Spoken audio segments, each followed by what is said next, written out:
প্রিয় ভিউয়ার্স, ইফতারের রেসিপি আজকে মচমচে চিকেন পেঁয়াজু। তবে এটা তৈরি করেছি আমি বাসি মাংস দিয়ে। খরচপাতি খুবই কম, সামান্য কিছু উপকরণ দিয়েই করে ফেলেছি এই মজাদার মচমচে ঝাল ঝাল চিকেন পেঁয়াজু। আসুন শিখে নেই। আমি নিয়েছি 2 টুকরা মুরগির বাসি মাংস। এটা গতকালকের মাংস রান্না লেফট ওভার 2টা টুকরাই ছিল। এগুলি আমি হাড্ডি থেকে ছাড়িয়ে নিচ্ছি, আর কাঁচি দিয়ে আমি একটু ছোট ছোট কিউব বা ছোট ছোট টুকরা করে নিচ্ছি। বাসি মাংস তো দিচ্ছি, তবে বাসি মাংসের রান্নার যে ঝোলটা আছে সেই ঝোলটাও কিন্তু এই পেঁয়াজু তৈরিতে ব্যবহার করতে পারেন। আর মসুরের ডাল দিয়ে করব, খুবই মচমচে হয় কিন্তু। এটা আবার আপনারা করতে পারেন মুগ ডাল দিয়ে, আর বুটের ডাল দিয়ে তো অবশ্যই করতে পারেন। আমি গত রাতে মসুরের ডালটা ভিজিয়ে রেখেছিলাম, তবে সময় না থাকলে ঘন্টা খানেক ভিজিয়ে রাখলেই এনাফ। আমি সমস্ত মসুরের ডালই কিন্তু ব্যবহার করছি না, আমি সামান্য কিছুটাই নিয়েছি। আর উপকরণগুলির না ঠিক পরিমাপটা কম বেশি করা যায় এই সব রান্নাতে, তবুও আমি উপকরণগুলির পরিমাপ একটা দিয়ে দিয়েছি ডিসক্রিপশনে, সেটা দেখে নিতে পারেন। আর আমি গ্রাইন্ডারে গ্রাইন্ড করে নেব মসুরের ডাল, আর এই জন্যই কিছু তার সাথে দিয়েছি রসুন, কাঁচা রসুন। মিহি করে যতটা সম্ভব গ্রাইন্ড করে নিচ্ছি।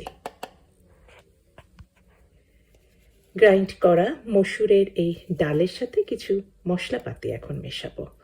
আমি প্রথমে নিয়েছি কিছুটা কাঁচামরিচ, স্বাদ অনুযায়ী দিবেন। কিছু নিয়েছি পেঁয়াজ কুচি, আর ধনেপাতা কুচি তো লাগবেই এই ধরনের পেঁয়াজু তৈরিতে। আর লবণ দিয়েছি স্বাদ অনুযায়ী। আর মশলাপাতির মধ্যে কিছুটা দিয়েছি হলুদ গুঁড়া, জিরা গুঁড়া, আর দিয়েছি কিছুটা ধনে গুঁড়া। আর চিপে দিলাম লেবুর রস, সিরকাও কিন্তু দিতে পারেন। সামান্য কিছুটাই আমি ডাল নিয়েছি। ভাবছেন কয়টাই বা পেঁয়াজু হবে? এর মধ্যে কিন্তু আরও কিছু মেশানো হচ্ছে, সেটা হচ্ছে চালের গুঁড়া। আমি দোকানে চালের গুঁড়াটা ব্যবহার করছি। চালের গুঁড়ার জন্য কিন্তু পেঁয়াজু খুবই মচমচে হবে। বাসি মাংসের টুকরাগুলো সব দিয়ে দিয়েছি, এখন ভালোভাবে মিশিয়ে নিচ্ছি। আর মিশানোর সময় চালের গুঁড়ার পরিমাণটা একটু বেশি দিবেন, যাতে চিকেনগুলি সব কোট হয়ে থাকে। কোট হয়ে থাকলে হবে কি, একটু জুসি ধরনের হবে। একেবারে যদি কম দেন, চিকেনটা কাভার করা থাকবে না, ফলে চিকেনটা খুব বেশি তেলে এক্সপোজড হয়ে যাবে এবং কিছুটা শুকনা শুকনা ধরনের হয়ে যাবে। এই কারণেই আমি বেশ পরিমাণেই চালের গুঁড়া দিয়েছি।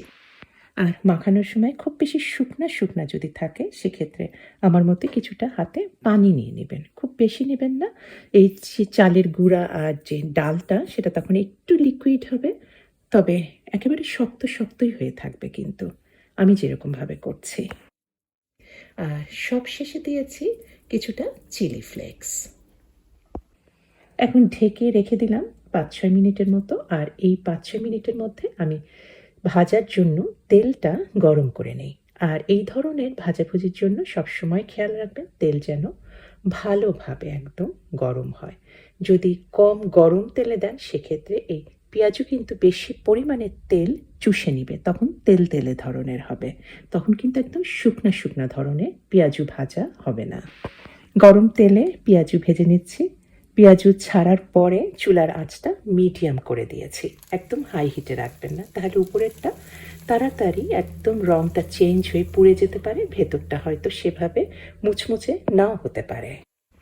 উলট পালট করে এখন জাস্ট উল্টিয়ে একটু ব্রাউন কালার চলে এসেছে, আমি একটা কিচেন পেপারের উপর তুলে রাখছি, যাতে এক্সেস তেলটা চুষে নেয়।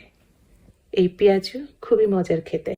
আর সবচেয়ে বড় কথা কি জানেন, মাংসটা রান্না করা আছে বলেই কিন্তু পেঁয়াজু ভাজা খুবই কম সময়ে হয়। যদি এখানে কাঁচা চিকেন মাংস ব্যবহার করতেন, সেক্ষেত্রে কিন্তু ভাজতে সময় লাগতো। আর তেলের মধ্যে যখনই যত জিনিসই যতক্ষণই ভাজবেন, যদি বেশি সময় ধরে ভাজেন, সেক্ষেত্রে হয় কি, আপনার ক্যালোরির পরিমাণটা বেড়ে যায়। এই পেঁয়াজুতে কিন্তু ক্যালোরির পরিমাণ খুবই কম, কারণ মাংস আগে থেকেই রান্না করা আছে, খুব কম সময়ের মধ্যে ভেজেছি। আর একটা অনুরোধ করব, ইফতারের সময় তো বেশি করে পানি অবশ্যই খাবেন। লিকুইড জিনিস, ফলের রসও হতে পারে, শরবত হতে পারে, প্লেন পানি হতে পারে, ডাবের পানিও হতে পারে, আবার শশার জুসও হতে পারে, যে কোনো লিকুইড।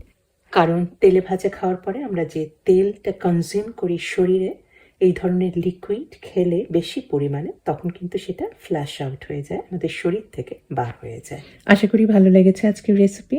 ভালো লাগলে অনুরোধ করব বরাবরের মতোই আমার চ্যানেলকে সাবস্ক্রাইব করে আমার চ্যানেলের সাথেই থাকবেন। সবাইকে অনেক ধন্যবাদ। আল্লাহ হাফেজ।